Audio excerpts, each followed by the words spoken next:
In Darcy Goes to War by Mary Simonsen, everyone must do their bit to help in the war effort. Soldiers often held dances as a way to boost morale. Here we are at one of the aforementioned dances with Darcy and Elizabeth.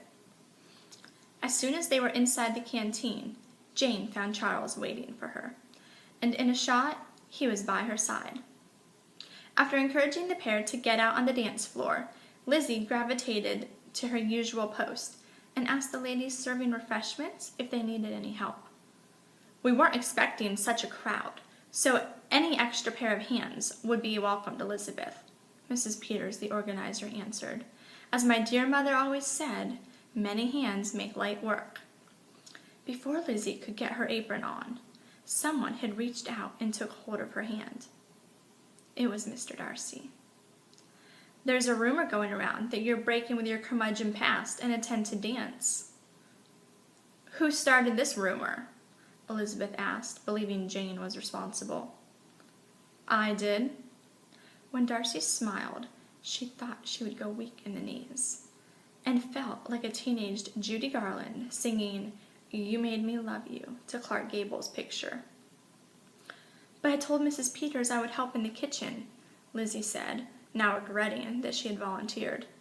Oh, no, you don't, Elizabeth Bennet, Mrs. Peters said. You didn't tell us you had come to dance. Now, give me the apron and get out there on the dance floor. The band was playing Harry James's 2 o'clock jump. Because it had been so long since Lizzie had danced, at least in public, she wasn't sure she could pull off the steps, especially with the way the band was playing it. Come on, Elizabeth, it's like riding a bicycle, Darcy said, and he was right. The band's next selection was a foxtrot. Because William was such an excellent dancer, they had danced across the floor as if they were Fred Astaire and Ginger Rogers. As soon as the band had finished, Lizzie was surrounded by young men asking her to dance. Reluctantly, she left her partner. After all, the purpose of her coming to the canteen was to do her bit, and that meant dancing with airmen other than William. Before Lizzie left for a spin around the dance floor with a young Scot, whose accent was as impenetrable as a Highland fog, Darcy insisted if the band played "I'll Be Singing You," it was his intention to claim the dance. After the ladies returned, both men filled out dance request cards for the song, but they would have to wait their turn. Before the band played the requested song, Lizzie and Jane had cheered up a good portion of the Commonwealth.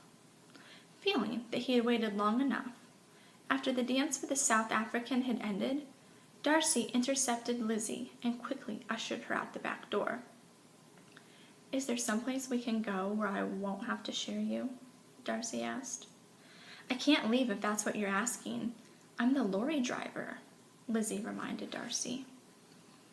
I wonder what the charming Fitzwilliam Darcy wanted to discuss with Elizabeth in private.